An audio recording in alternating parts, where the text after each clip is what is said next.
Welcome sa Dries TV. Kung interesado ka sa ganitong news, huwag kalimutang isubscribe ang ating YouTube channel. Maraming salamat! So ayun, welcome back again sa ating YouTube channel mga kakimpaw, and sa update natin ito, ang pag-uusapan natin ay tungkol sa mga importanteng ganap kina Kim and syempre kay Paolo Avellino. Pero bago po ang lahat, maraming salamat sa inyong patuloy na pagsuporta at pagsubaybay sa mga daily update natin.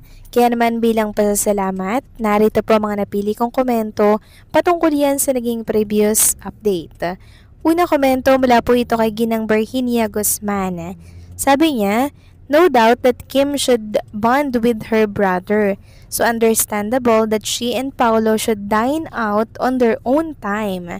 Their colleagues should understand such reasoning and excuse them for the brief time Kim spent with her family. Tama po kayo dyan, Ginang Virginia Guzman. Dapat nga naman po na magbonding si Kim kasama po yung kanyang brother kasi minsan lamang po silang nagkakasama, hindi po ba? Samantalang itong mga It's Showtime family niya po na co-host, lagi naman niya yung nakakasama sa It's Showtime. Kaya ano na lamang po na intindihin po nila si Chinita Princess, di po ba mga kakimpaw, na dapat quality time muna kasama po yung kanyang mga mamahalagang tao sa kanyang buhay like Paolo, di ba?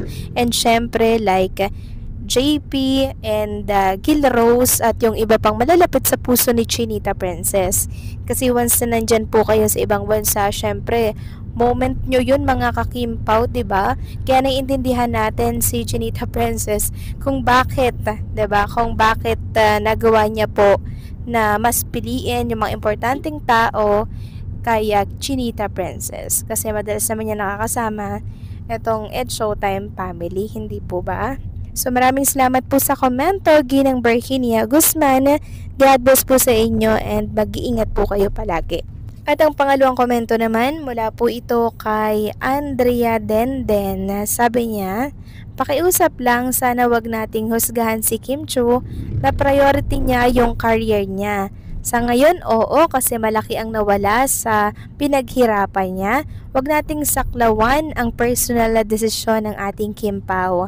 Pressured na nga si Kim sa work niya, dagdagan pa natin sa mga kagustuhan natin na mag-settle down na siya. Support and pray na lang tayo para kina Kim and Paolo Avellino. Yes, tama po kayo dyan, Andre Denden. Huwag nating husgahan si Chinita Princess kung ano yung dapat niyang priority. Kasi sa ngayon, yan po talaga yung priority niya mga kakimpaw. Yung career niya, kasi sabi ko nga po paulit-ulit na hindi habang buhay ay sikat po si Chinita Princess. Napakaswerte niya na nga po ngayon mga kakimpo kasi sa loob ng 19 years hindi man lang siya nalaos. Pagkos ay mas gumanda pa nga po yung kanyang karera. Kaya ang ginagawa niya po ngayon, talagang inaalagaan niya po ito mga kakimpaw.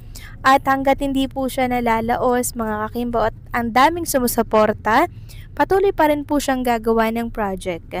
Gaya niya po kamahal ang mga supporters niya. Lalo na kayo mga kakimpaw, 'di ba?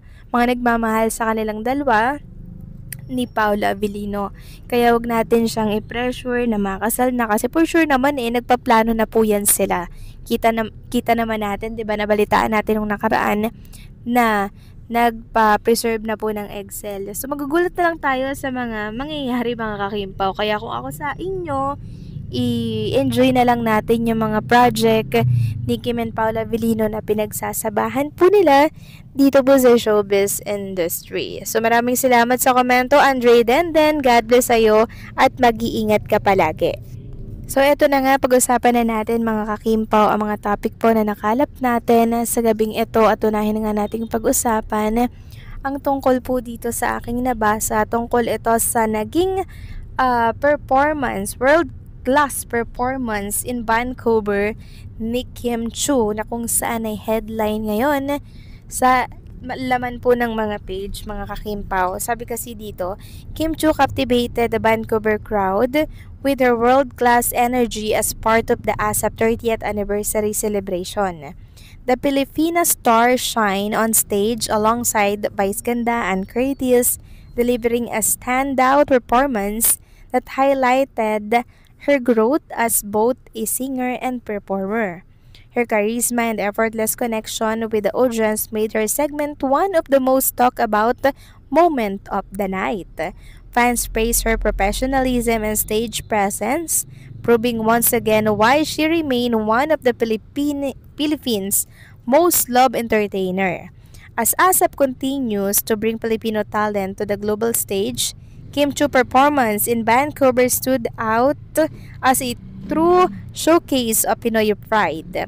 With her charm, confidence, and dedication, she continued to inspire fellow artists and fans around the world. Her journey from teleserye sweetheart to international stage performer shows how power, passion, and hard work can take a Filipino artist. Sobrang ganda po ng nilalaman ng write-ups na to for Chinita Princess. Andirito po yung dahilan kung bakit patuloy po siyang namamayagpag dito po sa showbiz industry kahit 19 years na po yung nagdaan. Yun ay dahil sobrang dedicated ni Chinita Princess sa mga trabaho na ibinibigay sa kanya ng kanyang management. Kaya naman, congratulations, Kim Chiu. Samantalang, next topic naman tayo. Pag-usapan natin itong bago kay Chinita Princess or kay Kim Chiu. Yes po, may bago po siya at hindi niya po dito kasama si Paolo Avellino. So, ang kasama niya dito ay yung co-host niya na si Vice Ganda and syempre, ito pong si Jose Marichan. So, meron silang bagong commercial para po yan sa Shopee. Again, panibagong commercial po ito mga kakimpaw.